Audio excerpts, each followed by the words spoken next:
बाळांनो, perpendicular bisector theorem बघायचं आपल्याला. Part 1. Every point on the perpendicular bisector of a given segment is equidistant from the end points of the segment. अनेकदा वाचतो. Every point on the perpendicular bisector of a segment. हा segment दिलेला आहे आणि याचा हा परपेंडिक्युलर बायसेक्टर दिलेला आहे. मग ह्या परपेंडिक्युलर बायसेक्टरवर every point means point P घेतलेला आहे आपण. Point is equidistance from the end points of the given segment. म्हणजे ह्या एंड पॉइंट पासून इक्वाइड डिस्टन्सवर असतो. म्हणजे आपल्याला काय द्यायचं आहे, segment P A is equal to segment P B. हे टू प्रूव्ह दाखवायचं आहे. टू प्रूव्हला काय ना, segment P A is equal to segment P B हे द्यायचं आहे. पण हे दोघं जर कॉन्ग्रंट द्यायचे असतील तर आपल्याला दोन ट्रायंगल कॉन्ग्रंट दिले पाहिजे. दोन ट्रायंगल कॉन्ग्रंट द्यायचे असतील तर आपल्याला 3 पॉईंट कॉन्ग्रंट द्यावे लागतील. आणि 3 पॉईंटसाठी आपल्याला कॉमन अँगल असेल, साईड असेल, व्हर्टिकली अपोजिट अँगल, हे 3 पैकी एक पॉईंट आपल्याला द्यायचा असतो बाळांनो. अनेकदा गणित वाचतो म्हणजे त्यातले गिवनमध्ये काय काय दिले सांगतो. Every point on the perpendicular bisector दिलेलं आहे. म्हणजेच आपल्याला गिवनमध्ये काय दिलं आहे, line L is a perpendicular bisector. Bisector means AM is equal to BM and angle PMA is congruent to angle PMB which is 90 degree. हे परपेंडिक्युलर बायसेक्टर दिलंय. म्हणजे आपल्याला हे दोन्ही सेगमेंट इक्वल दिल्यात, 90चा दिलेला आहे. मग आपल्याला एक पॉईंट द्यावा लागणार आहे. कोणता, तर PM इज कॉमन साईड द्यायचे. SASनं 2 ट्रायंगल कॉन्ग्रंट होतील आणि 2 ट्रायंगल कॉन्ग्रंट झाले की त्यांच्या corresponding sides of congruent triangle means CSCT आपल्याला segment PA is congruent to segment PB देता येईल. गिवन मध्ये line L is perpendicular bisector of segment AB. Perpendicular bisector of segment AB means point M is midpoint of segment AB at point M. Therefore point P is every point on line L. L वरील point P हा एक कोणताही कुठेही point घ्या. मग P थोडासा वर घेतला चालतो, खाली घेतला चालतो, इकडे आत घेतला चालतो, इकडे या बाजूला घेतला तरी चालतोय. Every point on the perpendicular bisector are equidistance from the end points of the given segment. To prove segment PA is congruent to segment PB. PA is congruent to segment PB आपल्याला द्यायचं आहे. आता construction काय केले, draw segment AP and segment BP. 2 segment काढा, 2 triangle दिसतात. 2 triangle दिसले की 3 पॉईंट कॉन्ग्रंट द्यायचं. Proof in triangle PMA, in triangle PMA and triangle PMP. Segment PM is congruent to segment PM. Common side angle PMA is congruent to segment PMB, which is 90 degree, and segment AM is congruent to segment BM given. Therefore, triangle PMA is congruent to triangle PMB by SAS test. Therefore, segment PA is congruent to segment PB CSCT. Therefore, length PA is equal to length PB. Length PA is equal to length PB. बाण इयत्ता 9वी साठी हे theorem लिहायचं practice सराव झाला तरच तुम्हाला 10वीला पैकीच्या पैकी आउट ऑफ मार्क्स मिळतील. बाळा पैकीच्या पैकी म्हणजे आउट ऑफ मार्क्स मिळतील. हे जर लिखाण तुम्ही नाही केलं, थेरम म्हणजे काय त्याचा अर्थ जर नाही कळून घेतला, गिवन कशाला म्हणायचं, टू प्रूफ कशाला म्हणायचं, कन्स्ट्रक्शन काय करावं लागतं, प्रूफ कसं द्यायचं, आधार कोणता घ्यायचा, त्याला रिझन कोणतं द्यायचं, हे जर पॉईंट तुम्हाला लिहिता नाही आलं तर जिओमेट्रीची मार्क तुमची थांबणार, थोडीशी आउट ऑफला जाऊ शकत नाही. लेखन करा, प्रत्येक ओळीचा अर्थ घ्यावा. Thank you.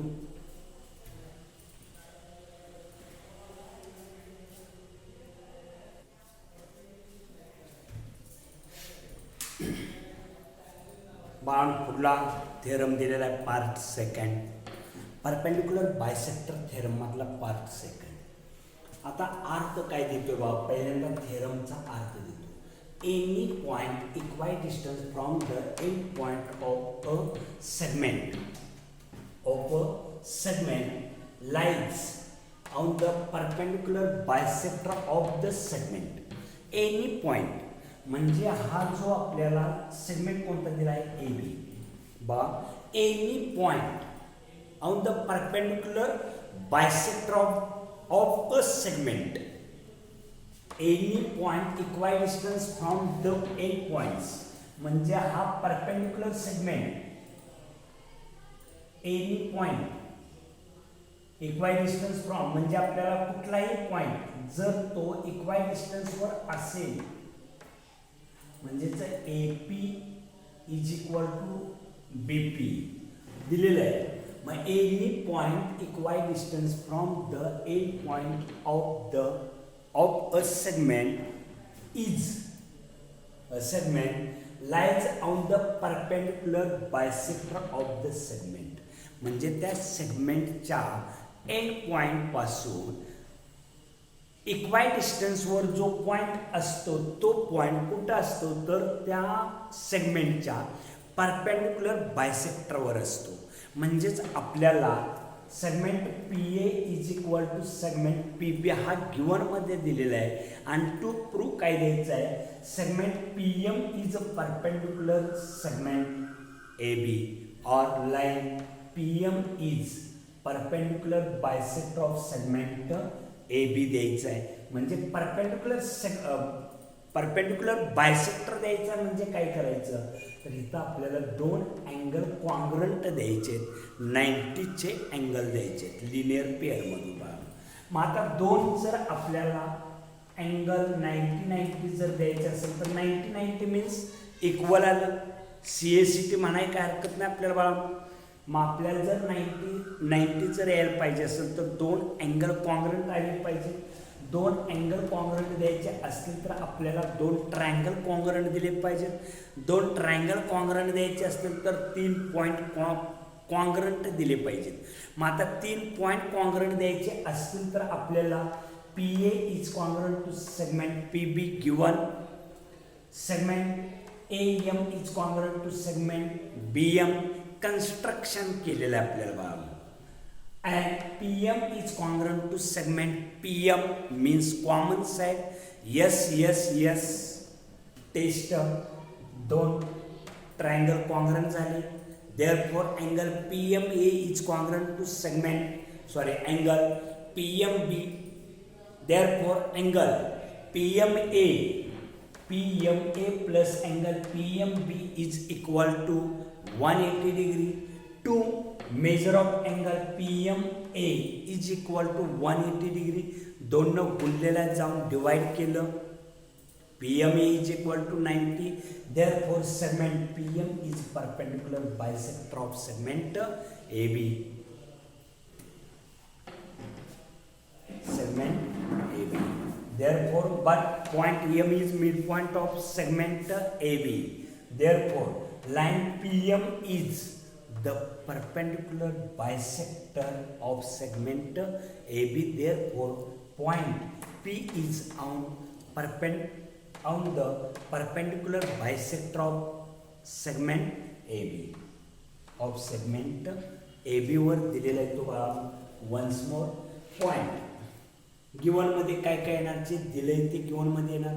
point P is any point equidistant from the end point of segment A B, म्हणजे ए बीच्या एंड पॉईंटपासून तो इक्वाय डिस्टन्सवर दिलेला आहे.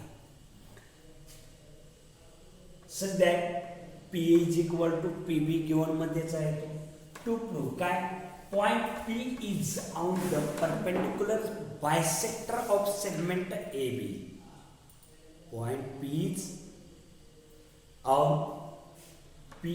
on the perpendicular bisector of segment AB.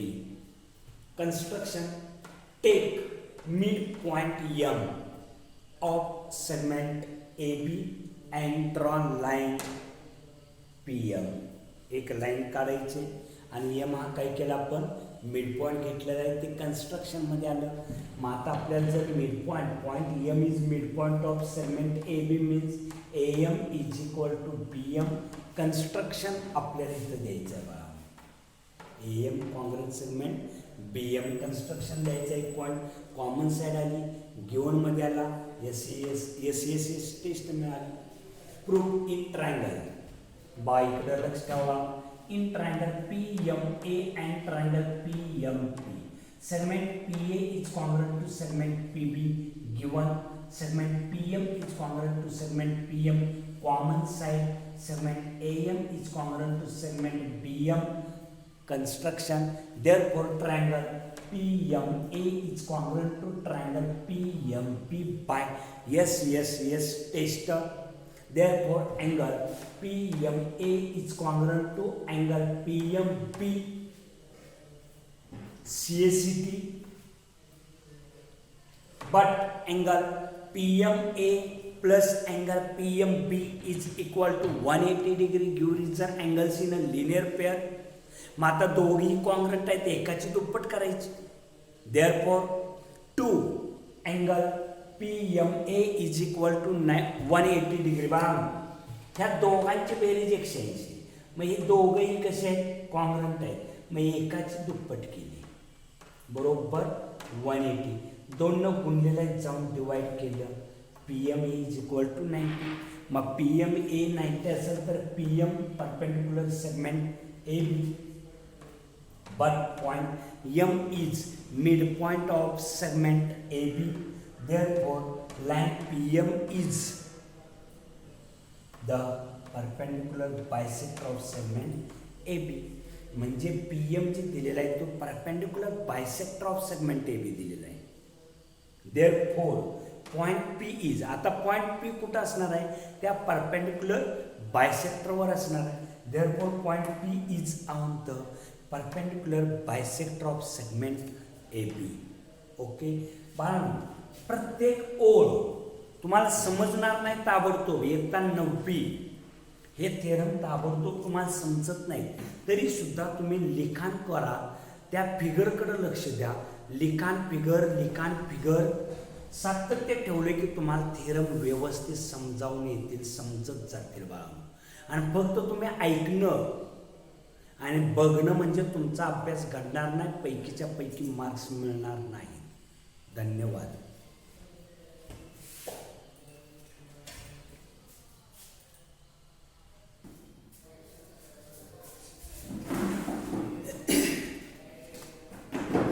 बाळा पुढला थेरम बघा, अगदी व्यवस्थित ऐकायचं, अगदी व्यवस्थित. Every point on the bisector of an angle bisector is equidistant from the side of the angles. म्हणजेच बाळा हा QS इज अँगल बायसेक्टर दिलेला आपल्याला. मग अँगल बायसेक्टरवरचा जो पॉईंट असतो तो पॉईंट अँगलच्या साईडपासून इक्वायडिस्टंटवर असतो. म्हणजे आपल्याला काय दिलं पाहिजे, AB is congruent to AC दिला पाहिजे. हे दोन सेगमेंट जर इक्वल द्यायचे असतील तर दोन ट्रायंगल कॉन्ग्रंट दिले पाहिजे. दोन ट्रायंगल इक्वल देण्यासाठी कॉन्ग्रंट देण्यासाठी 3 पॉईंट कॉन्ग्रंट दिले पाहिजेत. 3 पॉईंट कॉन्ग्रंट देण्यासाठी आपल्याला 90 मिळतोय. अँगल बायसेक्टरमुळे 2 अँगल मिळतात, 2 अँगल मिळतात. 90-90चं 2 अँगल बायसेक्टरमुळे अँगल मिळतात. कॉमन साईड मिळत्या. SAA टेस्टनुसार आपल्याला 2 ट्रायंगल कॉन्ग्रंट होतात आणि 2 ट्रायंगल जर कॉन्ग्रंट असे टाकले तर AP हा AC वर येईल. Segment AB is congruent to segment AC. संपलं बाळा. गिवन काय दिले सांगा. Ray QS is the angle bisector of angle PQR. Ray QS is the angle bisector of angle PQR. Point A is any. A काय दिलं आहे angle बायसेक्टरवरचं दिलेलं आहे. Point A is any point on ray QS. Segment AB. Segment AB is perpendicular ray QP and segment AC is perpendicular ray QR.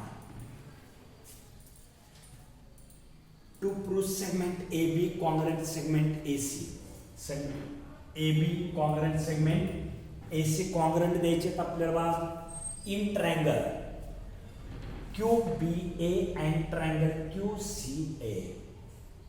Angle BQA is congruent to angle CQA given. Angle B is congruent to angle C, which is 90 degree. Segment QA is congruent to segment QA common. Therefore, triangle QBA is congruent to triangle QCA by SAA test. Therefore, segment AB is congruent to segment AC CSCT. Statement बाळांनो लिहून काढत चला. धन्यवाद.